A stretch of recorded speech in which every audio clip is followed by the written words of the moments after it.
এবারে হেড রাখছেন তার আধার কার্ডের সঙ্গে যে যোজনার জন্য অনলাইন আবেদন কিন্তু শুরু হয়ে গেছে এবং কিছু কিছু ভিডিও বেশি জানিয়ে দেওয়া হয়েছে যে বর্তমানে কিন্তু অফলাইনে ফর্ম কিন্তু আর জমা নেওয়া হবে না, তাদের কিন্তু অনলাইন করতে বলছে। এবং সঙ্গে কিন্তু অনেক জায়গায় বলা বলি অনেক মানুষ করছে যে বর্তমানে যারা কিন্তু অফলাইনে ফর্মটা জমা দিয়েছে তাদের আবার পুনরায় কি অনলাইন আবেদন করতে হবে। তো এই বিষয়ে কিন্তু সঠিক আপডেটটা আপনাদের জানিয়ে দেবো। সেই জন্য আজকে ভিডিওতে আপনাদের দেখিয়ে দেবো যে বর্তমানে আপনারা সঠিক এবং নতুন পদ্ধতির মাধ্যমে কীভাবে আপনি অন্নপূর্ণা যোজনার জন্য অনলাইন আবেদন করবেন তার স্টেপ বাই স্টেপ প্রসেস কিন্তু এই ভিডিওতে আপনাদের দেখিয়ে দেবো। প্রতিটা অপশান কিন্তু আপনাদের বুঝিয়ে দেবো, সেক্ষেত্রে যাতে অনলাইন আবেদন করতে কোনো রকম আপনার সমস্যা কিন্তু হবে না। এবং সেই সঙ্গে আপনারা কিন্তু অনেক ধরনের কোশ্চেন করেছিলেন, অনেকের কিন্তু প্রবলেম হচ্ছে অনলাইন আবেদন করতে, সেই সব কোশ্চেনের অ্যান্সারও কিন্তু এই ভিডিওতে আপনাদের দিয়ে দেবো। ঠিক আছে, অনেকে বুঝতে পারছেন না যে কোথায় কোন ডিটেলস সিলেক্ট করব, ডকুমেন্টস কীভাবে আপলোড করব, লক্ষ্মী ভাণ্ডারের সুবিধা যদি কেউ পেয়ে থাকে সেক্ষেত্রে সে কোনটা সিলেক্ট করবে, অথবা কিছু কিছু মানুষের 18+ বয়স হয়েছে কিন্তু ভোটার কার্ড নেই, সেক্ষেত্রে তারা কীভাবে আবেদন করবে।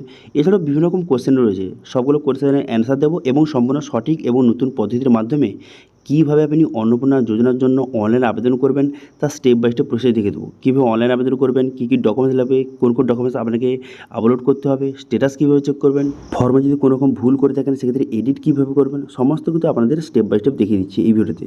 সেই জন্য ভিডিওটা প্রথম থেকে শেষ পর্যন্ত অবশ্যই দেখবেন মনোযোগ সহকারে, এবং আমাদের চ্যানেলে প্রথমবার ভিজিট করে থাকলে আমাদের চ্যানেলটিকে অবশ্যই সাবস্ক্রাইব করে রাখবেন এবং পাশে থেকে বেল আইকনটিকে অবশ্যই প্রেস করে রাখবেন। তো চলুন আজকে ভিডিওটা শুরু করা যাক। তো সর্বপ্রথমত এই অফিসিয়াল ওয়েবসাইটে আপনাকে ভিজিট করতে হবে, social registry.wp.gov.in। এখানে চলে আসবেন। এখানে চলে আসার পর এরপর citizen family log in access citizen portal এই অপশানে ক্লিক করবেন। ঠিক আছে, এই যে অ্যাক্সেস সিটিজেন পোর্টাল এই অপশানে ক্লিক করবেন। এই অপশানে ক্লিক করে দেওয়ার সঙ্গে সঙ্গে নেক্সট পেজ কিন্তু আপনার সামনে ওপেন হয়ে গেল। এরপর ডিস্ট্রিক্টটা আপনাকে সিলেক্ট করতে হবে। ঠিক আছে, এখান থেকে ডিস্ট্রিক্ট সিলেক্ট করবেন। করে দেওয়ার পর এখানে মোবাইল নাম্বার বসাবেন। এখানে কার মোবাইল নাম্বার বসাবেন? যাকে আপনি পরিবারের হেড রাখছেন তার আধার কার্ডের সঙ্গে যেই মোবাইল নাম্বার লিঙ্ক রয়েছে সেই মোবাইল নাম্বারটা বসাবেন। ক্যাপচাটা বসিয়ে রিকোয়েস্ট ওটিপি বাটনে ক্লিক করে দেওয়ার সঙ্গে সঙ্গে তারপরে মোবাইল নাম্বারে ওটিপি যাবে। সেই ওটিপিটা এখানে সঠিকভাবে বসিয়ে ভেরিফাই অ্যান্ড কন্টিনিউ বাটনে ক্লিক করবেন। আচ্ছা, এখানে নোটিশ দিয়েছে, এখানে বলা হয়েছে যারা কিন্তু 3 তারিখে অনলাইন আবেদন করেছিলেন, ঠিক আছে, তাদের কিন্তু পুনরায় অ্যাপ্লাই করতে কিন্তু বলা হয়েছে। এখানে কিন্তু নোটিশ দেখে নেবেন। তারপরে লগ ইনটা হয়ে যাওয়ার পর তারপর ড্যাশবোর্ডটি আপনার সামনে এইভাবে কিন্তু ওপেন হয়ে যাবে। এখানে উপরে লেখা রয়েছে ফ্যামিলি ডাটা কালেকশান। এখানে প্রথম দেখতে পাচ্ছেন হেড অফ ফ্যামিলি। এখানে সর্বপ্রথম কিন্তু হেড অফ ফ্যামিলির ডিটেলস আপনাকে বসাতে হবে। সেই জন্য যাকে আপনি হেড অফ ফ্যামিলি রাখতে চান, যে পরিবারে বড় রয়েছে যাকে আপনি হেড অফ ফ্যামিলি রাখতে চান, তার নামটা এখানে সঠিকভাবে লিখে দেবেন। যেটা কিন্তু আধার কার্ডে রয়েছে সেই নামটা আপনাকে লিখে দিতে হবে। সেই নামটা সঠিকভাবে লিখে দেওয়ার পর তারপর আপনি কী করবেন, তারপরে যাকে আপনি হেড অফ ফ্যামিলি রাখছেন তার ডেট অফ বার্থটা এখানে সঠিক বসিয়ে দেবেন। ডেট অফ বার্থটা এখানে সিলেক্ট করে নেওয়ার পর তারপর আপনি কী করবেন, তারপর জেন্ডার, এখানে জেন্ডারটা সিলেক্ট করবেন। জেন্ডারটা সিলেক্ট করে নেওয়ার পর ক্যাটাগরি, এখানে ক্যাটাগরি সিলেক্ট করবেন যে এসসি, ওবিসি, জেনারেল। আচ্ছা, এবার অনেকের কোশ্চেন যে জেনারেলটা কোনটা সিলেক্ট করব। দেখুন, জেনারেল হচ্ছে সবার উপরটা, ইউআর লেখা আছে দেখতে পাবেন, আনরিজার্ভ ক্যাটাগরি, সেটা আপনাকে সিলেক্ট করতে হবে। তারপর রিলিজনটা এখান থেকে আপনি সঠিকভাবে সিলেক্ট করে নেবেন। রিলিজনটা সিলেক্ট করে নেওয়ার পর তারপর আপনি কী করবেন, তারপরে কিন্তু এখানে আধার কার্ডের সঙ্গে যেই মোবাইল নাম্বার লিঙ্ক রয়েছে সেই মোবাইল নাম্বারটা আপনাকে সিলেক্ট করতে হবে। যাকে আপনি হেড অফ ফ্যামিলি রাখছেন তার আধার কার্ডের সঙ্গে যেই মোবাইল নাম্বার লিঙ্ক রয়েছে সেই মোবাইল নাম্বারটা সঠিকভাবে কিন্তু এখানে বসিয়ে দেবেন। বসিয়ে দেওয়ার পর তারপরে এখানে বলা হয়েছে যে বর্তমানে আপনার পরিবারের কজন রয়েছে সদস্য, হেড অফ ফ্যামিলিকে নিয়ে টোটাল কতজন সদস্য।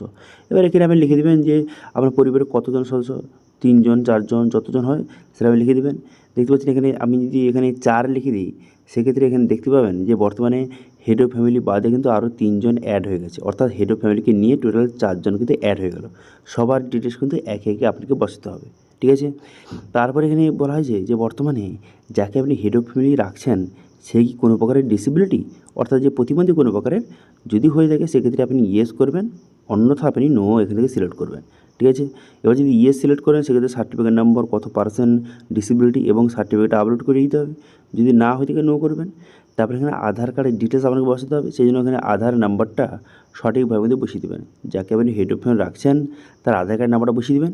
বসিয়ে দেওয়ার পর আধার কার্ডটা কিন্তু আপনাকে আপলোড করতে হবে। ঠিক আছে, এখানে অনেকের কোশ্চেন যে জেরক্সকে আপলোড করলে হবে। হ্যাঁ, জেরক্স আপলোড করলে হবে, তবে জেরক্সের নিচে কিন্তু যাকে আপনি হেড অফ ফ্যামিলি রাখছেন তার সিগনেচার কিন্তু করতে হবে। সিগনেচার করে সেটা আপলোড করে দেবেন, অথবা আপনি অরিজিনাল আপনি আপলোড করলেও হবে, কিন্তু তবে কিন্তু উভয় পাস, আপনাকে আপলোড কিন্তু করতে হবে। এবার আধার কার্ডে উভয় পাশ একসঙ্গে আপনি একটা পেজে কীভাবে করবেন সেটা নিয়ে অলরেডি ভিডিওতে চ্যানেল রয়েছে, যারা দেখে আপনি করে নেবেন। এরপর এখানে পার্মানেন্ট অ্যাড্রেস আপনাকে বসাতে হবে, সেজন্য সঠিকভাবে লিখে দেবেন। অ্যাড্রেসে লিখে দেওয়ার পর তারপরে এরিয়া টাইপ এখানে রুরাল না আরবান এখান থেকে আপনি সিলেক্ট করবেন। করে দেওয়ার পর তারপর পিনকোডটা বসিয়ে নেবেন। এখানে পিনকোডটা সিলেক্ট করে নেওয়ার পর তারপরে আপনি কী করবেন, পোস্ট অফিস এখানে পোস্ট অফিসে সিলেক্ট করবেন। করে দেওয়ার পর পুলিশ স্টেশন এখানে পুলিশ স্টেশনটা সিলেক্ট করবেন। করে দেওয়ার পর তারপর বলা হয় যে বর্তমানে যে ব্লক বা মিউনিসিপ্যালিটি নেম এখান থেকে আপনি সিলেক্ট করবেন। করে দেওয়ার পর তারপরে গ্রাম পঞ্চায়েত বা ওয়ার্ডের নাম এখান থেকে আপনি সেটা সিলেক্ট করে নেবেন। করে নেওয়ার পর এবার কিন্তু ভোটার কার্ডের ডিটেলস আপনাকে বসাতে হবে। সেই জন্য কী করবেন, যাকে আপনি হেড অফ হোম রাখছেন তার এপিক নম্বর অর্থাৎ ভোটার কার্ডের নাম্বারটা সঠিকভাবে লিখে দেবেন। ভোটার কার্ড নাম্বার লিখে দেওয়ার সঙ্গে সঙ্গে এরপর কিন্তু ভোটার কার্ডটা আপনাকে আপলোড করতে হবে। এবার আপনি এটা চাইলেও জেরক্স আপলোড করতে পারেন, তবে নিচে সিগনেচার করে দেবেন, অথবা আপনি যে অরিজিনাল উভয় পাস কিন্তু আপনি আপলোড করতে পারেন। তারপরে কী করবেন, অ্যাসেম্বলি এখানে থেকে অ্যাসেম্বলিটা আপনি সিলেক্ট করবেন। করে দেওয়ার পর পার্ট নাম্বার এখানে পার্ট নাম্বারটা আপনি বসিয়ে দেবেন, অংশ নম্বর যেটা সেটা বসিয়ে নেবেন। বসিয়ে নেওয়ার পর আপনি নেক্সট বাটনে ক্লিক করবেন। নেক্সট বাটনে ক্লিক করে দেওয়ার পর তারপর এখানে বলা হয়েছে যে বর্তমানে আপনি যাকে হেড অফ ফ্যামিলি রাখছেন তার কি বর্তমানে ডিজিটাল রেশন কার্ড রয়েছে।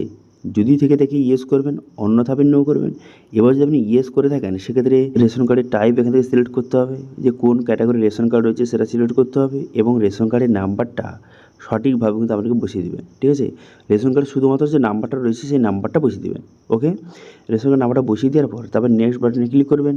নেক্সট বাটনে ক্লিক করে দেওয়ার পর এরপর বলা হয়েছে যে বর্তমানে আপনার পরিবারে বর্তমানে 3টির বেশি কি পাকা রুম রয়েছে। ঠিক আছে, 3টির বেশি যদি পাকা রুম থাকে, ঘর যে রয়েছে সেক্ষেত্রে 3টি বেশি কি পাকা রুম রয়েছে, যদি থেকে দেখে ইয়েস করবেন, অন্যথা আপনি নো এখান থেকে সিলেক্ট করবেন। ঠিক আছে, তারপর এখানে বলা হয়েছে যে বর্তমানে কিন্তু আপনার যে পরিবারে কোনো রকম জমি রয়েছে কি, যদি বর্তমানে আপনার পরিবারে কোনো রকম জমি থেকে থাকে সেক্ষেত্রে ইয়েস করবেন, অন্যথা আপনি নো করবেন। ঠিক আছে, পরিবারে যে কারো সবার মিলে যদি কারোর জমি থেকে থাকে সেক্ষেত্রে ইয়েস করবেন। ইয়েস করে এখানে ডেসি মিলে কিন্তু সেটা লিখে দিতে হবে। এরপর যদি আপনার পরিবারে কোনো জমি না থেকে থাকে সেক্ষেত্রে এখানে নো কিন্তু সিলেক্ট করবেন। ঠিক আছে, নো সিলেক্ট করে দেওয়ার পর তারপরে কী করবেন, তারপরে এখানে বলা হয়েছে যে বর্তমানে আপনার পরিবারে কোনো রকম 4 চাকার কি গাড়ি রয়েছে। যদি আপনার পরিবারে 4 চাকার কোনো গাড়ি থেকে থাকে সেক্ষেত্রে ইয়েস করবেন, অন্যথা আপনি নো করবেন। যদি আপনি এখান থেকে ইয়েস সিলেক্ট করেন সেক্ষেত্রে এখানে লিখতে হবে কতগুলি গাড়ি রয়েছে এবং গাড়ির রেজিস্ট্রেশন নাম্বারগুলি একে একে বসিয়ে দেবেন। ঠিক আছে, এবার যদি গাড়ি না থেকে থাকে 4 চাকার গাড়ি সেক্ষেত্রে নো এখান থেকে সিলেক্ট করবেন। করে দেওয়ার পর এরপর কিন্তু খুবই গুরুত্বপূর্ণ, এখানে বলে দেওয়া হয়েছে যে বর্তমানে হেলথ ইন্স্যুরেন্স যাকে আপনি হেড অফ ফোন রাখছেন তার বর্তমানে কোনো রকমের কি হেলথ ইন্স্যুরেন্স রয়েছে। যদি থেকে থাকে ইয়েস করবেন। করে দেওয়ার পর এখানে কিন্তু ইন্স্যুরেন্স টাইপ আপনাকে সিলেক্ট করতে হবে যে গভর্নমেন্ট না প্রাইভেট, এখান থেকে সিলেক্ট করবেন। যদি আপনি গভর্নমেন্ট সিলেক্ট করে থাকেন সেক্ষেত্রে এখানে গভর্নমেন্ট স্কিম এর আন্ডারে বর্তমানে কি স্বাস্থ্যসাথী কার্ড রয়েছে। বর্তমানে যদি স্বাস্থ্যসাথী কার্ড থেকে থাকে সেক্ষেত্রে এখানে তার নাম্বারটা বসিয়ে দেবেন। ঠিক আছে, দেখুন হেড অফ ফ্যামিলির তার নিজের নামে যদি স্বাস্থ্যসাথী কার্ড থাকে অথবা স্বাস্থ্যসাথী কার্ডে যদি মেম্বার হিসেবে অ্যাড থাকে, দুই ক্ষেত্রেই এখানে স্বাস্থ্যসাথী কার্ডের যে ইউআরএন নাম্বারটা বসিয়ে দেবেন। এবার যদি না থেকে থাকে সেক্ষেত্রে নো এখানে সিলেক্ট করে ইউজ করবেন। এরপর বলা হয়েছে যাকে আপনি হেড অফ ফ্যামিলি করছেন সে বর্তমানে কোনো রকমের যে ইনকাম ট্যাক্স অথবা প্রফেশনাল ট্যাক্স দেয়, যদি দিয়ে থেকে ইয়েস করবেন, যদি না দিয়ে থেকে সেক্ষেত্রে নো সিলেক্ট করবেন। করে দেওয়ার পর বলা হয়েছে তার কি প্যান কার্ড রয়েছে যাকে আপনি হেড অফ ফ্যামিলি করেছেন, যদি থেকে ইয়েস করবেন এবং প্যান কার্ড নাম্বার বসিয়ে দেবেন। যদি না থেকে সেক্ষেত্রে নো সিলেক্ট করবেন। এরপর বলা হয়েছে আপনার ফ্যামিলির টোটাল বাৎসরিক ইনকামটা কত। ঠিক আছে, বাৎসরিক ইনকামটা কত সেটা কিন্তু এখানে সংখ্যায় লিখে দেবেন। ঠিক আছে, লিখে দেওয়ার পর তারপর আপনি কী করবেন, তারপর বলা হয়েছে যে বর্তমানে আপনি যাকে হেড অফ ফ্যামিলি করছেন সে বর্তমানে কী কাজ করে। এখানে বিভিন্ন অপশান রয়েছে যে স্যালারি পারসন, সে এমপ্লয়েড অথবা কোনো প্রাইভেট কোনো রকম কাজ করে অথবা আনএমপ্লয়েড অথবা অন্য কোনো কাজ করে, সেক্ষেত্রে আদার এখান থেকে সিলেক্ট করে নেবেন। ঠিক আছে, তো বর্তমানে হেড অফ ফ্যামিলি যে কী কাজ করে সেটা সিলেক্ট করবেন। করে দেওয়ার পর বর্তমানে তার কতদূর পড়াশোনা, যাকে আপনি হেড অফ ফ্যামিলি করছেন সে যদি অশিক্ষিত হয়ে থাকে সেক্ষেত্রে এখানে ইলিটারেট সিলেক্ট করবেন। এবার যদি শিক্ষিত হয়ে থাকে সেক্ষেত্রে কতদূর পড়াশোনা সেটা কিন্তু সিলেক্ট করে নেবেন। ঠিক আছে, তারপর বলা হয় যে যাকে আপনি হেড অফ ফ্যামিলি এখানে সিলেক্ট করেছেন সে বর্তমানে কোনো রকমের এমএলএ, এমপি অথবা যে বর্তমানে পঞ্চায়েতে কোনো ডিপার্টমেন্টে কাজ করে কি, যদি করে থাকে ইয়েস করবেন, অন্যথা আপনি নো সিলেক্ট করবেন। তারপর বলা হয়েছে যাকে আপনি হেড অফ ফ্যামিলি করেছেন সে কোনো রকমের গভর্নমেন্টের পেনশন পায়, যদি পেয়ে থাকে ইয়েস করবেন, অথবা এখানে নো কিন্তু সিলেক্ট করবেন। তারপর বলা হয়েছে তার কি কোনো রকম জিএসটি নাম্বার রয়েছে, যদি থেকে থেকে ইয়েস করবেন, অন্যথা আপনি নো এখানে সিলেক্ট করে Received নেক্সট করে দেবেন। 41 rupees on তারপর এখানে বলে Google দেওয়া Pay আছে for যে business. বর্তমানে যাকে আপনি হেড অফ ফ্যামিলি করেছেন সে কি বর্তমানে সিএতে আবেদন করেছে। যদি আবেদন করে থাকে সেক্ষেত্রে অ্যাপ্লাই সিলেক্ট করবেন, যদি না করে থাকে সেক্ষেত্রে নট অ্যাপ্লিকেবল সিলেক্ট করবেন। এছাড়াও কিন্তু এসআর ট্রাইব্যুনালে আবেদন করেছে কি, যদি না করে থাকে সেক্ষেত্রে নট অ্যাপ্লিকেবল সিলেক্ট করে নেক্সট করবেন। এরপরে কিন্তু এখানে পরিষ্কারভাবে বলে দেওয়া হয়েছে যে বর্তমানে যাকে আপনি হেড অফ ফ্যামিলি করেছেন, সিলেক্ট করেছেন, রেখেছেন, সে কি বর্তমানে কোনো রকম গভর্নমেন্ট স্কিমের টাকা ডিবিটির মাধ্যমে পাচ্ছে কি। যদি পেয়ে থাকে এখানে ইয়েস করবেন এবং কিন্তু সেই স্কিমের নামটা এখানে সিলেক্ট কিন্তু করতে হবে, ঠিক আছে। তো এখান থেকে বর্তমানে হেড অফ ফ্যামিলি যাকে আপনি রেখেছেন সে বর্তমানে এই যে লিস্ট রয়েছে এই লিস্টের মধ্যে কোন স্কিমের বেনিফিট বর্তমানে পাচ্ছে, টাকা পাচ্ছে, সেটা কিন্তু আপনাকে সিলেক্ট কিন্তু করতে হবে, ঠিক আছে। এবারে এখান থেকে দেখে নেবেন, দেখে নেওয়ার পর তারপরে যেই স্কিমটা বর্তমানে বেনিফিট পাচ্ছে সেটা সিলেক্ট করবেন। করে দেওয়ার পর তারপরে কিন্তু এখানে একটা কথা বলা হয়েছে যে বর্তমানে এই স্কিমটা কি আপনি বন্ধ করতে চান, ঠিক আছে, আর আপনি বেনিফিট পেতে চান না। যদি আপনি আর এই স্কিমের বেনিফিট পেতে চান না সেক্ষেত্রে ইয়েস করবেন, অন্যথা নো করবেন। দেখুন এখানে ইয়েস সিলেক্ট করলে কিন্তু এই স্কিমটা কিন্তু বন্ধ হয়ে যাবে, সেক্ষেত্রে ভেবে চিন্তে আপনি কিন্তু সিলেক্ট করবেন। এছাড়াও আরও যদি অন্যান্য কোনো স্কিমের বেনিফিট পায় সেক্ষেত্রে অ্যাড অপশানে ক্লিক করে এখান থেকে আপনি সিলেক্ট করে নেবেন এবং আপনার হিসাব মতো এখানে ইয়েস নো এখান থেকে সিলেক্ট করবেন, ঠিক আছে। ইয়েস সিলেক্ট করলে কিন্তু স্কিমটা বন্ধ হয়ে যাবে, কথাটা খেয়াল রাখবেন। সেক্ষেত্রে নো এখান থেকে সিলেক্ট করবেন এবং হেড অফ ফ্যামিলির সঙ্গে তার রিলেশনটা কি সেটা আপনাকে সিলেক্ট করতে হবে। बस मजाक में एआई से पूछा, मेरा अपना घर कब बनेगा? फिर एआई ने जो बोला मेरी করতে হবে। তো বর্তমানে আমি কিন্তু মেম্বার 2 হিসেবে যে হেড অফ ফ্যামিলি রয়েছে তার স্ত্রীকে রাখতে চাই, সেই জন্য আমি ওয়াইফ এখান থেকে সিলেক্ট করে নিয়েছি, দেখতে পাচ্ছেন। দেখুন বর্তমানে কিন্তু আমি হেড অফ ফ্যামিলিকে একজন রেখেছি এবং তার স্ত্রীকে রেখেছি মেম্বার 2-তে এবং 3 নম্বর কাকে রেখেছি, 3 নম্বরে যে এদের একটি ছোট মেয়ে আছে তাকে রেখেছি 3 নম্বরে, ঠিক আছে। সেই জন্য একে একে বসাচ্ছি। সেই জন্য এখানে 2 নম্বর মেম্বার হিসেবে আমি স্ত্রীকে রেখেছি, সেই জন্য ওয়াইফ এখান থেকে সিলেক্ট করে নিলাম। করে নেওয়ার পর তারপর তার ডেট অফ বার্থ, তারপরে তার জেন্ডারটা আমি সিলেক্ট করে নিয়েছি, দেখতে পাচ্ছেন। তারপরে ক্যাটাগরিটা এখান থেকে সিলেক্ট করে নিতে হবে। ক্যাটাগরি সিলেক্ট করে নেওয়ার পর যারা জেনারেল কিন্তু তারা ইউআর সিলেক্ট করবেন, ঠিক আছে। অনেকে কোশ্চেন কিন্তু করেছিল যে এখানে জেনারেল মানে কোনটা, ইউআর যে আনরিজার্ভ ক্যাটাগরি এটা হচ্ছে জেনারেল, ওকে। এটা সিলেক্ট করে নেওয়ার পর তারপর রিলিজন, এখান থেকে রিলিজনটা আপনাকে সিলেক্ট করতে হবে যে হিন্দু মুসলিম, এই অপশানটা কিন্তু আগে ছিল না, পরে যোগ করা হয়েছে, এটা আপনি সিলেক্ট করে নেবেন। করে দেওয়ার পর তারপরে এখানে আধার কার্ডের সঙ্গে যেই মোবাইল নাম্বার লিঙ্ক রয়েছে সেই মোবাইল নাম্বারটা বসিয়ে দেবেন, মেম্বার 2-র আধার কার্ডের সঙ্গে যেই মোবাইল নাম্বার লিঙ্ক রয়েছে, ঠিক আছে। তারপর ডিসেবিলিটি হয়ে গেলে সেক্ষেত্রে ইয়েস করবেন এবং যদি না হয়ে থাকে সেক্ষেত্রে নো সিলেক্ট করবেন। করে দেওয়ার পর আধার নাম্বার কিন্তু বসাতে হবে, সেই জন্য আধার নাম্বার বসিয়ে দেবেন। আধার নাম্বার বসিয়ে দেওয়ার সঙ্গে সঙ্গে আধার কার্ডটি কিন্তু আপনাকে আপলোড করতে হবে, এটাও কিন্তু উভয় পাশ আপনাকে আপলোড করতে হবে। অথবা আপনি চাইলে জেরক্স করে সেটা নিচে সিগনেচার করবেন, যে মেম্বার 2 যাকে রেখেছেন তার সিগনেচার করে সেটা কিন্তু আপলোড করে দিতে পারেন, কোনো রকম সমস্যা নেই। তারপর বলা হয়েছে যে এপিক নাম্বার অর্থাৎ ভোটার কার্ড নাম্বারটা আপনাকে বসিয়ে দিতে হবে। মেম্বার 2 যাকে রেখেছেন তার ভোটার কার্ড নাম্বারটা সঠিক বসিয়ে দেবেন। আচ্ছা এখানে অনেকের কোশ্চেন যে অনেকের কিন্তু 18+ বয়স হয়ে গেছে কিন্তু তাদের ভোটার কার্ড নেই, সেক্ষেত্রে তারা এখানে কী বসাবে। যারা সবেমাত্র 18-তে পা দিয়েছে তাদের এখনও ভোটার কার্ড হয়নি, সেক্ষেত্রে ভোটার নাম্বার এখানে কী বসাবে। দেখুন অনলাইনে সেক্ষেত্রে হবে না, সেক্ষেত্রে আপনার সামনে দুটো অপশান রয়েছে।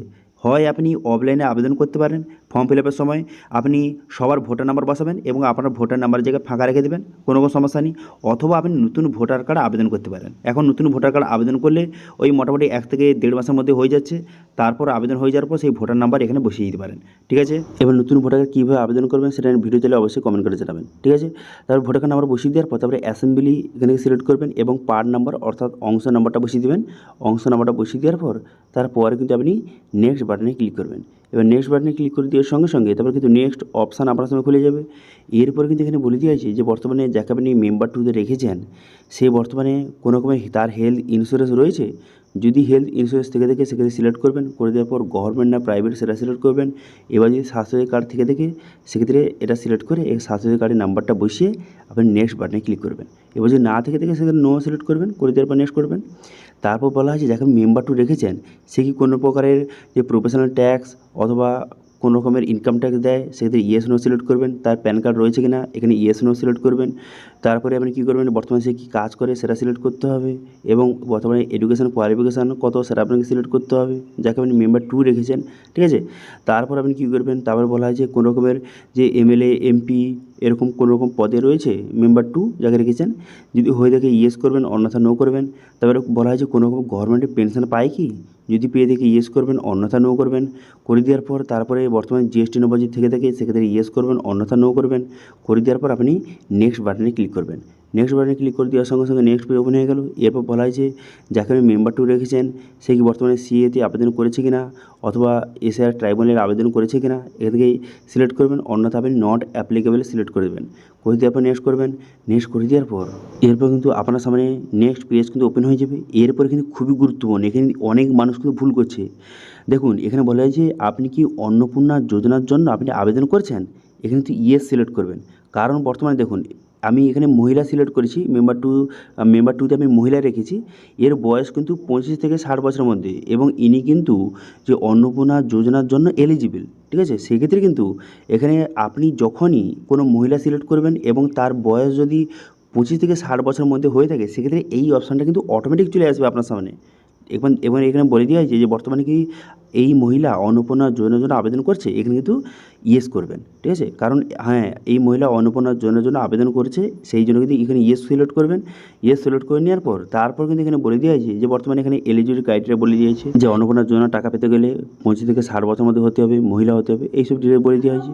আচ্ছা এরপর এখানে বলে দেওয়া হয়েছে যে বর্তমানে এই যে মহিলা এ কি কোনোভাবে গভর্নমেন্টের স্কিমের বেনিফিট পাচ্ছে ডিবিটির মাধ্যমে, যদি পেয়ে থাকে সেক্ষেত্রে ইয়েস করবেন, অন্যথা নো করবেন। এবার আপনি যদি এখানে ইয়েস সিলেক্ট করেন সেক্ষেত্রে এখানে বিভিন্ন রকম স্কিমের অপশান কিন্তু আপনার সামনে শো হয়ে যাবে। বর্তমানে এই মহিলা কোন কোন স্কিমের বেনিফিট পাচ্ছে বর্তমানে, কিন্তু আগে নয়, আগে যে আপনি পেয়েছিলেন সেগুলো না, বর্তমানে পাচ্ছে বর্তমানে, সেটা আপনাকে সিলেক্ট করতে হবে। এবার যে লক্ষ্মী ভাণ্ডার আপনি পাচ্ছেন সেক্ষেত্রে লক্ষ্মী ভাণ্ডার সিলেক্ট করবেন। করে দেওয়ার পর এরপর আপনি এখানে ইয়েস না নো কোনটা সিলেক্ট করবেন। দেখুন এখানে যেহেতু আপনি লক্ষ্মী ভাণ্ডার থেকে অন্নপূর্ণা ভাণ্ডারে আপনি ট্রান্সফার হয়ে যাচ্ছেন, সেক্ষেত্রে আপনি লক্ষ্মী ভাণ্ডার আপনি বন্ধ করতে চান, সেক্ষেত্রে আপনি ইয়েস করবেন। এবার যদি আপনি লক্ষ্মী ভাণ্ডার আপনি বন্ধ করতে না চান সেক্ষেত্রে নো সিলেক্ট করবেন। কিন্তু আমি আপনাদের বলবো যেহেতু আপনি লক্ষ্মী ভাণ্ডার থেকে অন্নপূর্ণা ভাণ্ডারে ট্রান্সফার হয়ে যাচ্ছেন সেক্ষেত্রে আপনি ইয়েস সিলেক্ট করতে পারেন। কারণ লক্ষ্মী ভাণ্ডার বন্ধ করলেই তবেই তো আপনি অন্নপূর্ণা ভাণ্ডার পাবেন, সেই জন্য কিন্তু এখানে ইয়েস সিলেক্ট করতে পারেন। এবং এমনিতে কিন্তু লক্ষ্মী ভাণ্ডার বন্ধ হতে চলেছে কিছুদিনের মধ্যে, সেই জন্য আপনি এখানে ইয়েস সিলেক্ট করে আপনি কিন্তু এখানে সেভ ড্রাফট অপশানে ক্লিক করে সেভ করে নেবেন, ঠিক আছে। তো এইভাবে আপনি কিন্তু দেখতে পাচ্ছেন এখানে অন্নপূর্ণা যোজনা এখানে লেখা উঠে গেছে, কারণ এই মহিলা কিন্তু অন্নপূর্ণা যোজনার জন্য এলিজিবল।